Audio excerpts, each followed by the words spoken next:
आणली ना हम्म. ती स्वतःच संडास स्वतःच खाती. अच्छा स्वतःच संडास स्वतःच खाती. अच्छा. नमस्कार. आज मी वंदनीय बच्चूभाऊ यांच्या वाढदिवसानिमित्त आमच्या धाकलगाव इथे तालुका अंबड जिल्हा जालना इथे मनोरुग्ण म्हणून एक मनमंदिर प्रकल्प पवार सरांनी चालू केलेला आहे आणि कुठल्याही शासनाचा याच्यासाठी लाभ वगैरे मिळत नाही. तर सर याचं जे तुम्ही हे सगळं करताय, जेवढे रुग्ण तुमच्याकडे आहेत, तर ह्या रुग्णांना तुम्ही जे सध्या समजा जसं की तुम्हाला लागणारा जो खर्च आहे तो कसल्या प्रकारे आपला भागले जातो याच्यामध्ये? भीक मागतो, माधवगिरी मागतो गावागावात. अच्छा. म्हणजे लोकांना कोण मदत करतो, काही वाढदिवस येतात, काही कार्यक्रम असले ते जेवण आणून देतो. अच्छा. वाढदिवसानिमित्ताने काही कार्यक्रम असले लोकांना माहिती झाला आता, हां. तर मदत देतात ते. म्हणजे सरळ सरळ सरांचं म्हणणं काय होतं, पहिला शब्द होता की आम्ही भीक मागतो. म्हणजे ही आपली पहिली भाषा आहे, भीक मागून आणणे मग खाऊ घालणे. आणि आताच्या भाषेमध्ये सर म्हणलं माधवगिरी म्हणजे गावागावात फिरायचं, गावातून जे बी काय भेटल ते आणायचं आणि या लोकांना खाऊ घालायचं. यांचा जो खर्च असेल गोळ्या औषधांचा त्याचं काय सर, जे गोळ्या औषधाचा खर्च त्याचं काय करतात? गव्हर्नमेंट सिव्हिल हॉस्पिटलमधून म्हणजे सिव्हिल हॉस्पिटल. हां, ते मोफत. अच्छा. जर एखाद दिवशी एखादी एमर्जन्सी एखाद्या मनोरुग्णाला हा, मग प्रायव्हेटमध्ये जर न्यायचं असेल तर अर्जंटमध्ये येतो प्रायव्हेटमध्ये. तो खर्च तुम्हीच करता? हो. बरं सर, ही कल्पना तुमच्या डोक्यात कशी आली की आपण हे करायला पाहिजे? अनेक लोक ह्या गोष्टी करत नाही, तर तुमच्या डोक्यात कसं आले? माझी बहीणच होती घरी मनोरुग्ण, तिच्यावर अत्याचार केले लोकांनी, ती वारली एक. अच्छा. मला भरपूर वर्षापासून करायचं होतं, 15-20 वर्षापासून, पण पैसा लागतो त्यासाठी. बरोबर. माझी दुकान होती, दुकानातून मी, माझ्याकडे 10 मुली होत्या पहिले, 10 मुली सांभाळल्या, 2-4-5 वर्ष 10 मुली सांभाळल्या. दुकानातूनच ते भागत होतं, घरचं कोणाला मागित नव्हतं काय नाही.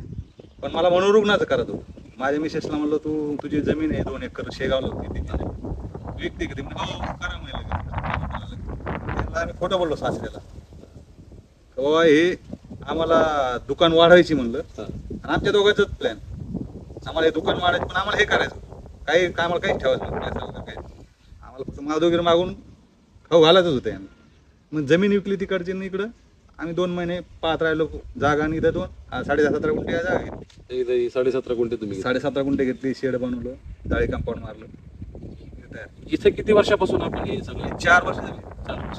4 वर्षात किती पेशंट आले, किती बरे होऊन गेले तुमचे? 50 पेशंट गेले. अच्छा. 50 पेशंट बरे होऊन गेले. अच्छा अच्छा.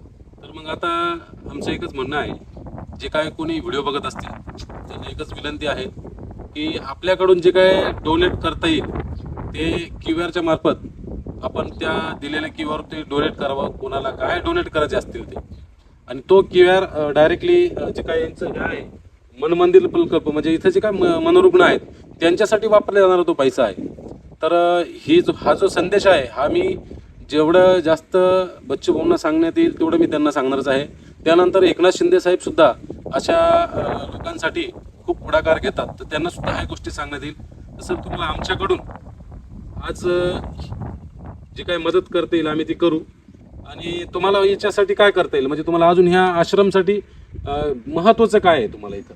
इथे एक छोटी रूम पाहिजे 10 बाजायची, कारण मतिमंद तिथं ठेवता येईल, आणि अपंग आहे तिथं ठेवता येईल. कारण ही एक अपंग आणली ना ती स्वतःच संडास स्वतःच खाती. अच्छा.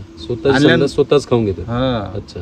आणि मतिमंद आहे ती बाहेर कुठं बी करते, बाथरूम मध्ये जाय म्हणजे जात नाही, ती कुठं बी करून मग आम्हाला ती काढावं लागते. पावडं घ्यायचं, ती काढायची मग टाकून द्यायची बाहेर. अच्छा अच्छा. ही दररोज ती ती मुलगी 25 खाली बसलेली. खाली बसलेली. अच्छा. तिच्यावर अत्याचार केले लोकांनी. कुठं झालं होतं ते घटना? उमापूरला. हो. हे इकडचं उमापूर. उमापूरमध्ये अत्याचार झाला. हा, मग ती सिव्हिल मध्ये नेऊन टाकले तिला. त्या लोकांचं काय झालं नाही? नाही ना, परिस्थिती ती एकदम नाजूक होती. काय मतिमंद असल्यामुळे कोण दखल नाही. तर आम्ही सुद्धा असे मतिमंद मुलींवर ज्यावेळेस अत्याचार झाले तर आम्ही प्रहारतर्फे मोठे मोठे आंदोलन केले आणि त्यांना फार जन्मठेपेपर्यंत शिक्षा दिलेली आहे. आणि ही घटना 3-4 वर्षापूर्वी झालेल्या आहेत जालन्यामध्ये. तर या मुलीचं सुद्धा आम्हाला आज सरांमार्फत कळालं. जर अगोदर कळालं असतं तर 100% त्या नाराज आम्हाला सुद्धा आम्ही फाशीच्या शिक्षेपर्यंत पोहोचवलं असतं. तर सर आपल्याला हे जे येण्या जाण्यासाठी रस्ता नाही, तर हे रस्ता जो आहे तर हा कसा आहे, हे पांधन रस्ता आहे की लोकांच्या शेतावरून आहे? हे लोकांच्या शेतावर आहे तिथपर्यंत आहे, फक्त 1 किलोमीटर समजा. तिथून पांधन रस्ता आहे पूर्ण धाकलगाव मध्ये जातो. अच्छा. ठीक आहे. तुमचा आज एक शब्द देतो तुम्हाला की आम्ही हा जो रस्ता आहे हा रस्त्याचं काम भाऊच्या मार्फत तुमचं मार्गी लावून देऊ. रविवारी. आणि आम्ही त्यासाठी जिथपर्यंत आलो आमच्या कानावर आल्या होत्या ह्या गोष्टी.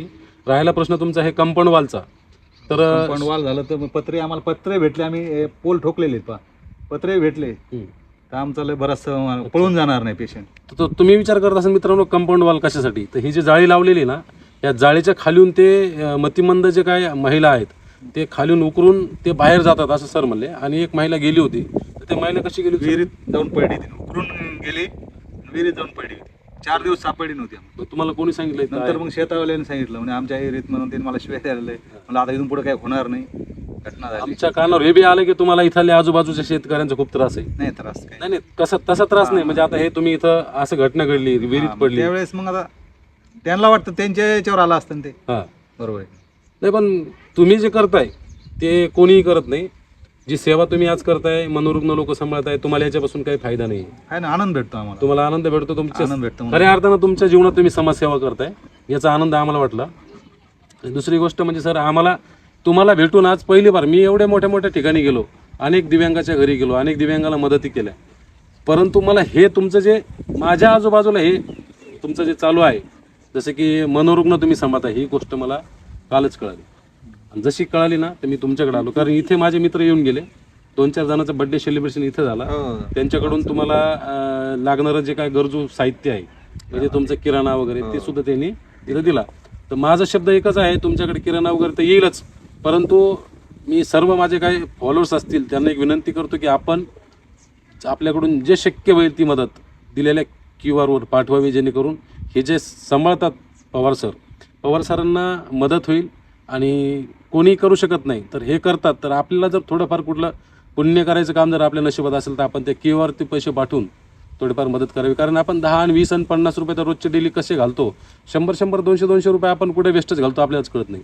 त्यामुळे सर्वांना विनंती आहे या व्हिडिओच्या माध्यमातून की मागं जे तुम्हाला दिसतात ते मनोरुग्ण त्यांच्यासाठी आपण मदत करायला हवी. कारण खूप सारा पैसा लागतो आणि सरांकडे सध्या काही कुठली ड्युटी नाही. सर आपण काही ड्युटीला आहे का कुठं? काहीच नाही, जे होतं ते आपण विकून टाकलं. म्हणजे दुकान विकली, जमीन विकली आणि आज ते फक्त मनोरुग्णांची सेवा करतात. त्यासाठी त्यांना रस्ता नाही, त्यांनी तार कंपाऊंड केलं तर तार कंपाऊंडचा सुद्धा धोका आहे. त्यामुळं जेवढं शक्य होईल तेवढं आपल्याकडून स्टेप बाय स्टेप आपण त्यांना मदत करूया. रस्त्याचा प्रॉमिस मी केलं आहे, भाऊंना बोलून मी रस्ता 100% करून देतो.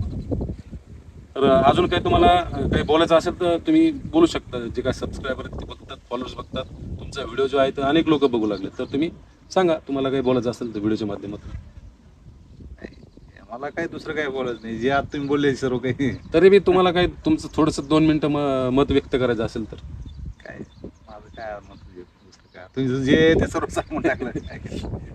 तर मित्रांनो इथे कुठे बी बाहेर मनोरुग्ण असले तर सर त्यांना घेऊन येतात माहिती मिळाल्यास. त्यांचं पूर्ण राहण्याची व्यवस्था आहे, त्यांना जेवण त्यांचं सर्व काय ते बघतात, आंघोळीपासून फार लहान लेकरासारखं ते सगळं सांभाळतात. तर आपल्याकडून काहीतरी सेवा करावी हे आपण या व्हिडिओच्या माध्यमातून ठरवा. आणि जर तुमच्याकडून सेवा जरी होत नसेल तर तुम्ही कुठेतरी हा व्हिडिओ शेअर करा. शेअर केल्यानंतर कुठल्या तरी एखाद्या व्यक्तीला येईलच आमची दया आणि ते थोडंफार डोनेट करतीलच. धन्यवाद.